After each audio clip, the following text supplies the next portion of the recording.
The wind howled through the broken timbers of a dying saloon, moaning like an old ghost with unfinished business. Night had wrapped its black shawl over Dust Creek, a forgotten town in the far bend of the Chihuahuan Desert, where men came to disappear and the law came to die. The moon hung low, a cracked coin in the starless sky, casting silver light over the creaking sign that read, "The Whispering Mare." Inside, a single lantern flickered above a warped oak bar, its weak light spilling across whiskey stains and broken dreams. Wyatt Cole pushed through the swinging doors with the slowness of a man who'd seen too much blood dry on too many hands, most of it his own doing. The wind followed him in, kicking up dust and memory. His boots, scuffed to hell, clicked on the warped floorboards, and the whole building seemed to shiver in recognition. His hat tilted low, shadowing the storm in his blue-gray eyes. He wasn't here for a drink. He was here for her. Sitting at the far corner of the saloon, wrapped in a crimson shawl like a secret too dangerous to tell, was the woman who had whispered to him 3 years ago beneath a dying mesquite tree on the edge of Perdition Valley. "Go deeper. Make it quick inside," she had breathed, lips trembling against his ear, the night her brother died and his soul was branded. Her name was Clara Holt, and Wyatt owed her a debt paid only in blood. The piano in the corner hadn't sung in years, but somewhere an old gear creaked like a final note being held too long.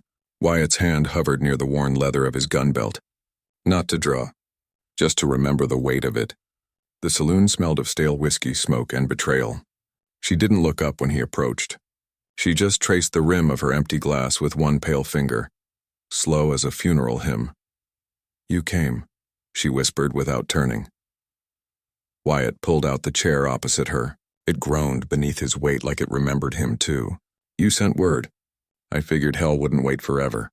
A flicker passed over her face then, grief or something like it. She finally looked up, and for the briefest second, the years melted away. He saw the same green eyes that had begged him not to kill her brother that night in Perdition Valley. But the world didn't listen to begging, and Wyatt Cole had been the world's cruel echo. "They say curses don't die easy out here," she said. Her voice was a soft drawl, but it carried a sharp edge like velvet wrapped around a blade. "You know what happened when you killed my brother?" Wyatt leaned forward, elbows on the scarred table. "Yeah, I remember every second. He was about to kill me. It was him or me." Her smile didn't reach her eyes. "It was you or your conscience. And I reckon we both know which one you buried that night." The lantern flame sputtered as the door creaked behind Wyatt. He didn't turn. He didn't need to. He could feel the tension slide into the room like a knife under ribs. 3 men by the sound of their boots. Heavy. Too heavy for drifters. Bounty hunters, maybe. Or worse, ghosts with guns. "You lead 'em here," he muttered. Clara's jaw tightened. "No, they followed me. The curse ain't just mine anymore, Wyatt. You killed my blood, but you woke something darker than us both. Now they want what's left of your soul." The 3 men fanned out like wolves around a wounded deer. One wore a black duster, its edges licking the floorboards. Another had a scar that carved through his jaw like a canyon. The third was quiet. Too quiet, a shadow in human shape. "Wyatt Cole," the man in the black duster rasped. His voice sounded like grit and graves. $3,000 on your head. Dead's just easier to carry." Wyatt didn't stand. He didn't blink. He just lowered his voice to a deadly calm. "Then you best bring a strong back, friend. I don't die easy." Clara rose like a storm wind, her shawl slipping off her shoulders to reveal the pistol holstered at her hip. The bounty men hadn't expected that. Their hands twitched toward their weapons. For a heartbeat, time stood still, the way it always did right before bullets learned to fly. And then the world exploded. The first shot cracked like lightning splitting a tree, shattering the lantern and plunging the saloon into half-darkness. Glass flew. Wood screamed. Wyatt dove sideways, gun clearing leather faster than breath. 2 more shots followed, one from Clara, one from Wyatt, and the man with the canyon jaw hit the floor, his head a ruin of red and dust. The other 2 scattered, firing wild.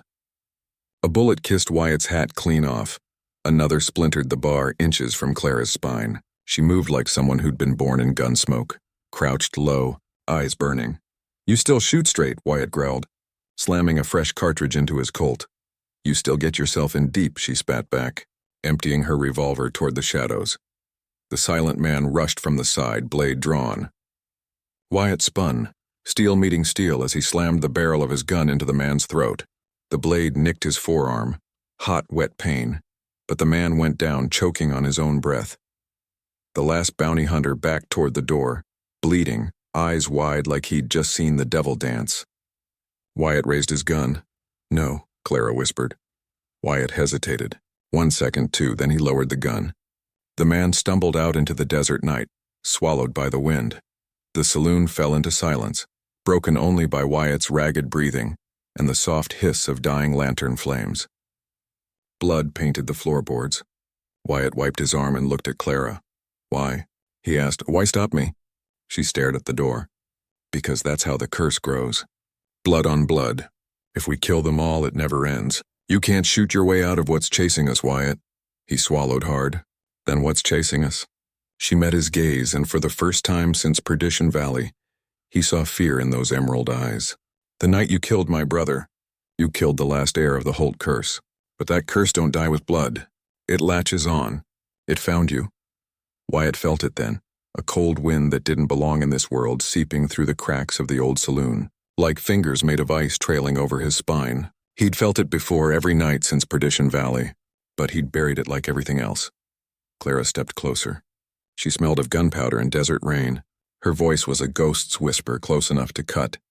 "If you don't face it, if you don't go deeper this time, it'll burn everything you've ever touched, including me."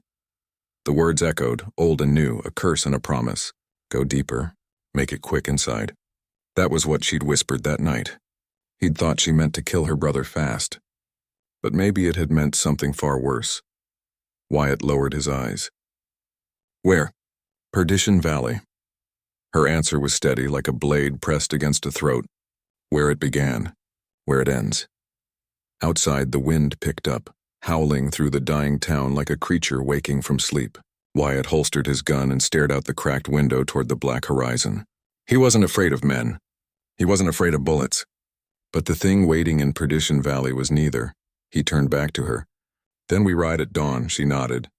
"No, Wyatt, we ride now." They stepped out into the cold desert night. The stars hid behind clouds and the moon bled red as if the sky itself knew the storm that was coming. Their horses stamped nervously in the dust, sensing what men could only dread. Clara climbed onto her black mare, Wyatt onto his chestnut stallion. The wind whispered through the sagebrush. Behind them, Dust Creek flickered in the distance like a dying match. Ahead, Perdition Valley waited, its mouth a black wound in the earth. Wyatt pulled his hat low. "Let's finish this." Clara's voice floated through the darkness. "We either break the curse, or it breaks us." They rode, hard, fast, into the night, into the teeth of something that had been waiting too long. The desert stretched wide and endless, a black sea under a blood moon. Coyotes cried from far-off ridges. The wind whipped Wyatt's coat like wings.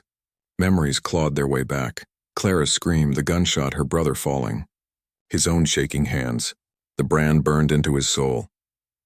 Somewhere behind the mountains, a storm was gathering, not of rain, but of reckoning. By the time they reached the first ridge of Perdition Valley, the world felt heavier. The air was colder. "And the earth?" It listened. Clara pulled up her reins. "From here on, Wyatt, there's no turning back. Once we cross that line, it knows you're coming." Wyatt spat into the dust, then let it hear me loud. She gave him one long look, the kind of look only people who've shared blood and sin can give.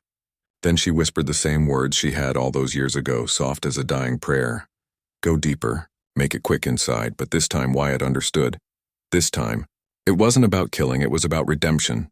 They urged their horses forward, down the ridge into the waiting mouth of Perdition Valley. The darkness swallowed them whole and the curse stirred awake.